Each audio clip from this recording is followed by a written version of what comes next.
मित्रों नमस्कार। जीएसटी एक नया एक्ट है और इसमें जो इम्पोर्टेंट इश्यूज़ हैं, इम्पोर्टेंट पॉइंट्स हैं, इनको मार्गदर्शन की बहुत सख्त ज़रूरत है।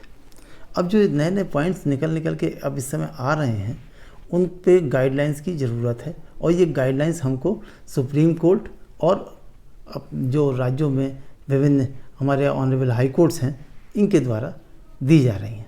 तो मेरा ये प्रयास रहता है कि हर इशू पर जो ऑनरेबल हाई कोर्ट एक गाइडलाइन इशू कर रहे हैं, उन गाइडलाइंस को या ये प्रिंसिपल लेट डाउन कर रहे हैं जो हमारे लिए एक और सिमिलर मामलों में एक नज़ीर का काम करती है, वो ज़्यादा से ज़्यादा तक लोगों तक पहुंचाया जाए, जिसमें कि उन नज़ीर का फ़ायदा हमारे नीचे और भी जो सिमिलर इश्यूज यहाँ पे उठ रहे हैं उसमें लिया जा सके। तो आज जिस इशू पर हम बात करेंगे वो है महत्वपूर्ण यही इशू, ये है रजिस्ट्रेशन कैंसिलेशन का। आजकल बहुत सारे मामले ऐसे आ रहे हैं जिसमें रजिस्ट्रेशन कैंसिल बहुत गलत तरीके से किया जा रहा है। तो अब उसमें जो इम्पोर्टेंट 2 जजमेंट ऐसे आए हैं जो कि हमको गाइडलाइन दे रहे हैं क्या कि प्रिंसिपल ये जो रजिस्ट्रेशन का जो कैंसिलेशन के मामले हैं, इनमें हमको किस तरह से क्या करना है और क्या जो स्टेप लिए जा रहे हैं वो कितने सही हैं और कितने गलत हैं। तो आज हम इस चर्चा के तहत जो पहला मामला लेंगे वो है ऑनरेबल हाई कोर्ट केरला का। ये मामला है FR trader links Kottayam versus state tax officer पाला, रिट नंबर 28917 ऑफ 2020। ये बड़ा ही महत्वपूर्ण मामला है और इसमें इन्होंने एक नज़ीर दी है और उसमें ये है कि सिमिलर तरह के मामले बहुत सारे एकदम आ रहे हैं और उनमें हमको किस तरह से इसमें करना है। तो इस जो ये मामला है पर्टिकुलर FR ट्रेडर लिंक्स का, इसके फैक्ट्स बड़े इंटरेस्टिंग। क्या हुआ, पिटिशनर ने रजिस्ट्रेशन करवाया, सारी फॉर्मेलिटीज़ पूरी कर दी, सारे डॉक्यूमेंट्स दिए और प्रॉपर वे में रजिस्ट्रेशन हो गया। लेकिन नवंबर 2020 को ये सेक्शन 29 विदिन ब्रैकेट 2 के उल्लंघन के आधार पर इनका रजिस्ट्रेशन कैंसिल कर दिया गया। अब ये कैंसिल किया हुआ रजिस्ट्रेशन का मामला ऑनरेबल हाई कोर्ट के सामने पहुंचा। तो उसमें उसके फैक्ट्स क्या थे, उसमें ये हुआ कि साहब ये कैंसिल तो जो आपने कर दिया सेक्शन 29 विदिन ब्रैकेट 2 के अंतर्गत, इसमें आधार क्या बनाए गए। तो इसमें पहला आधार क्या बनाया गया कि इसमें इंस्पेक्शन के समय कोई बिजनेस नहीं पाया गया और बिजनेस प्लेस जो है वो बिल्डिंग के फर्स्ट फ्लोर पे है, पहली बात। दूसरा क्या कहा गया कि बिल्डिंग में कोई बिल्डिंग नंबर नहीं है और बिल्डिंग पार्टली बनी हुई है, स्ट्रक्चर खड़ा हुआ है, स्ट्रक्चर के फर्स्ट फ्लोर पे ये बिजनेस हो रहा है और उसमें कोई शटर लगी हुई नहीं है। बुक्स ऑफ अकाउंट्स भी नहीं पाए गए, दरवाजे खुले पाए गए और बिल्डिंग में जो ये पूरी तरह से बिल्डिंग नहीं बनी हुई है और उसमें फर्म के नाम का बोर्ड नहीं पाया गया। और ये सब जो बात निकल के आई, ये किसके इंस्पेक्शन से आई, ये एक इंटेलिजेंस ऑफिसर ने इंस्पेक्शन किया और उन्होंने जो अपनी रिपोर्ट दी उसमें ये सारे तथ्य निकल के आए। तो अब क्वेश्चन ये हुआ कि जो ऑर्डर पास हुआ वो तो सेक्शन 29(2) में हुआ, तो सेक्शन 29(2) का उल्लंघन करने के लिए कि जो रिपोर्ट्स में पॉइंट्स आए हैं ये क्या वैलिड हैं, ये क्या सफिशिएंट हैं। तो इस बात पे ऑनरेबल हाई कोर्ट ने अपना पहला मत लिया। अब पहली बात तो ये कि क्या पार्टली कंस्ट्रक्टेड बिल्डिंग जिसमें स्ट्रक्चर खड़ा हुआ है उसमें क्या व्यापार नहीं हो सकता। बिल्डिंग में अगर बिल्डिंग नंबर नहीं पड़ा है तो क्या व्यापार नहीं हो सकता।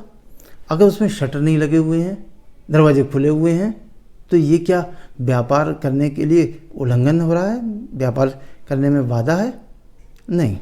तो ऑनरेबल हाई कोर्ट ने अपने ऑर्डर में ये कहा कि सेक्शन 29(2) कहता क्या है, क्या उसके अंदर पॉइंट्स हैं जिनके उल्लंघन करने पर ये कैंसिल किया जा सकता है। तो उसमें 5 हैं।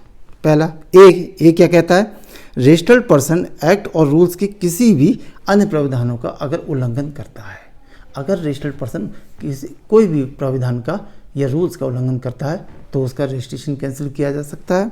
बी, सेक्शन 10 के अंतर्गत टैक्स देता है, लेकिन लगातार 3 टैक्स पीरियड जो है उसमें रिटर्न फाइल नहीं करता है, तो ये दूसरा, अगर नहीं करता है तो ये दूसरा भी कारण हो सकता है रजिस्ट्रेशन कैंसिलेशन का।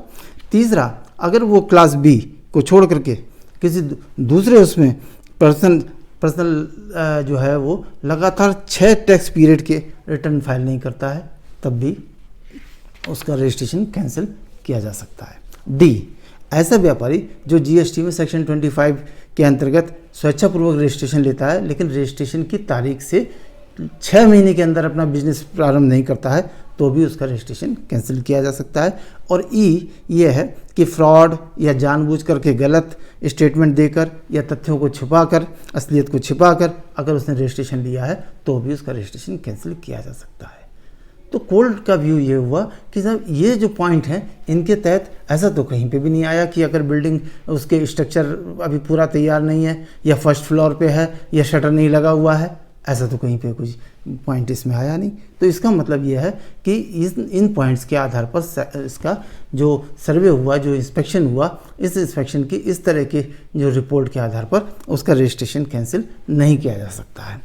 अब इसमें मेन बात क्या आई, ऑनरेबल हाई कोर्ट ने जो अपने ऑर्डर में होल्ड किया वो क्या लिखा, according to the provision of rule 25 where the proper officer is satisfied that the physical verification of the place of business of a person is required due to failure of Aadhaar authentication or due to not opting for Aadhaar authentication before grant of registration or due to any other reason after the grant of registration, the proper officer may grant verification of the place of business in the presence of said person done. Thereafter, the verification report along with the other documents including photographs are required to be uploaded in form GST REG 30 on the common portal within a period of 15 working days from the date of such verification. तो इसमें 3 चीज़ें, इसमें 2-3-4 चीज़ें इसमें बड़ी important I. वो important बात क्या है? पहली बात कि इस मामले में प्रॉपर ऑफिसर ने कैंसिल जो ऑर्डर किया है, जो रजिस्ट्रेशन कैंसिल का जो ऑर्डर दिया है, वो किस के रिपोर्ट के आधार पर किया है? फिजिकल वेरिफिकेशन की जो रिपोर्ट है, इंटेलिजेंस ऑफिसर की रिपोर्ट के आधार पर किया है। ये मामला केरल में है, वहाँ इंटेलिजेंस ऑफिसर भी एक डिपार्टमेंट में है, उनके द्वारा जो जांच की गई और जो ये रिपोर्ट दी गई उसके बेस पर ये उनका रजिस्ट्रेशन कैंसिल हुआ। तो इसमें इम्पॉर्टेंट बात क्या है कि ये होना किसकी चाहिए था? इससे स्पष्ट हुआ कि प्रॉपर ऑफिसर ने रूल 25 के तहत स्वयं कोई भी जांच नहीं की, बल्कि इंटेलिजेंस ऑफिसर की रिपोर्ट के आधार पर ये ऑर्डर कैंसिल कर दिया गया। नोटिस के जवाब में इंटेलिजेंस ऑफिसर की रिपोर्ट को चुनौती देने के बाद भी रजिस्ट्रेशन जो है वो कैंसिल किया गया। ये 3 चीज़ें आई। तो ऑनरेबल हाई कोर्ट ने इस पर अपने ऑर्डर में क्या लिखा? The proper officer ought to have independently assessed the situation, particularly when the petitioner had produced the receipt of the building tax from the local authority to prove the authenticity of his stand. This seems to have been not done by the proper officer. Without considering the documents, the registration authority had cancelled the registration. The application for revocation of the cancellation of registration is also rejected by the respondent without proper inquiry in the matter. In result, the writ petition is allowed. Honourable high court ने वो तो allow कर ही दी। अब इसमें 3 चीज़ें इन्होंने बहुत महत्वपूर्ण निकाल के निष्कर्ष दिए, जिनको जो हमारे लिए गाइडलाइन का काम करते हैं। पहला क्या? फिजिकल वेरिफिकेशन प्रॉपर ऑफिसर के द्वारा होना चाहिए, किसी इंस्पेक्टर के द्वारा, किसी स्टेट में इंटेलिजेंस ऑफिसर के द्वारा ये उचित नहीं है, क्योंकि रूल 25 में क्लियर कट व्यवस्था की गई है कि फिजिकल वेरिफिकेशन अगर ज़रूरत पड़ती है तो वो प्रॉपर ऑफिसर के द्वारा होना चाहिए।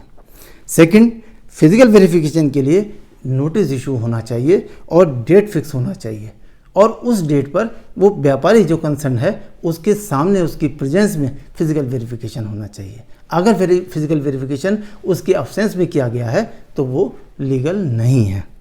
तीसरा, सेक्शन 29(2) के अंतर्गत जब ये रजिस्ट्रेशन कैंसिलेशन का ऑर्डर पास किया जाता है तो उसके जो आधार दिए गए हैं A, B, C, D, ई जो मैंने बताए थे पहले 5, इनको छोड़ करके किसी और आधार पर ये रजिस्ट्रेशन कैंसिल किया जाना पूरी तरह से गलत है।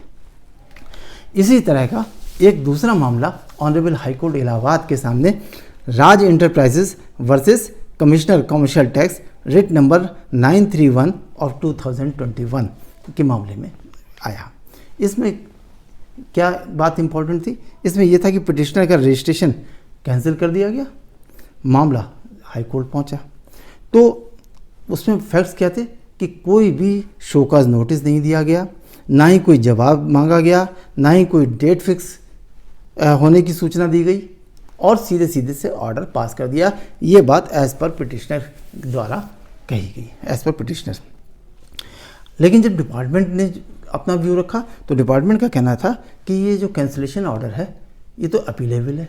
तो एक नई बात आ गई कि क्या अगर कोई ऑर्डर, इसका रजिस्ट्रेशन का ऑर्डर रजिस्ट्रेशन कैंसिल कर दिया जाता है तो वो वाला ऑर्डर क्या अपीलेबल है, तो क्या उसके लिए रिट नहीं की जा सकती?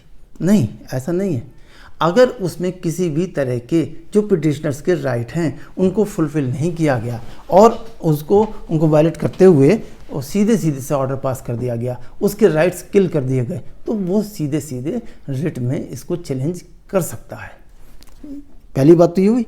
दूसरा, डिपार्टमेंट ने कहा कि नहीं साहब, हमने एक डेट फिक्स करी थी और रूल 22 के तहत वो हमने पोर्टल पर ही एक डेट लगा दी थी और रूल 22 के हिसाब से वो और कोई डेट लगाने की कोई ज़रूरत ही नहीं है, दैट इज़ सफिशिएंट। तो इस पर ऑनरेबल हाई कोर्ट ने अपना क्लियर व्यू दिया। The rules of natural justice are too deeply entrenched in our jurisprudence as may allow any exception to arise lightly. Thus, if the respondent proposed to pass an order to cancel the petitioner's registration, it would have far-reaching civil consequences. It could adversely impact the entire business of the petitioner. प्राकृतिक न्याय के नियम बहुत गहरे हैं। यदि अधिकारी petitioner के रजिस्ट्रेशन को कैंसिल करने का आदेश पारित करता है तो इसके दूरगामी परिणाम होंगे। ये आदेश पिटिशनर के पूरे कारोबार पर प्रतिकूल असर करने वाला है। बहुत ही इंपॉर्टेंट ऑर्डर है ये। तो इस पर ऑनरेबल हाई कोर्ट ने अपने ऑर्डर में कहा कि under the first proviso of section 29(2) of the act the opportunity of hearing is a must before any order cancelling the registration may be passed. The statutory provision would dictate to the assessing authority necessarily issue a show cause notice and afford the opportunity of hearing to the registered person before his registration may cancelled और writ को allow किया गया। तो इसमें honourable high court के इस order में दो बातें बड़ी इंपॉर्टेंट निकल के आई। पहला तो ये कि जीएसटी पोर्टल पे एक नोटिस दे देना और सुनवाई का पूरा अवसर मान लेना ये उचित नहीं है। प्रॉपर अपॉर्चुनिटी होनी चाहिए, इसको कैंसिल करने से पहले सुनवाई का पूरा प्रॉपर अवसर मिलना चाहिए, पहली बात। दूसरा, ऑर्डर पास करने से पहले सुनवाई प्रॉपर अपॉर्चुनिटी नहीं दी गई तो ऑर्डर को सीधे रिट में चैलेंज किया जा सकता है। तो ये दोनों बातें ऑनरेबल हाई कोर्ट द्वारा इस ऑर्डर से दी जो ये हमारा मार्गदर्शन करती हैं। मित्रों, आज का ये मेरा ये वीडियो आपको कैसा लगा? मुझे उम्मीद है कि सिमिलर मामलों में ये ऑनरेबल हाई कोर्ट की दी हुई गाइडलाइन बहुत ही महत्वपूर्ण रोल अदा करेंगी। नमस्कार।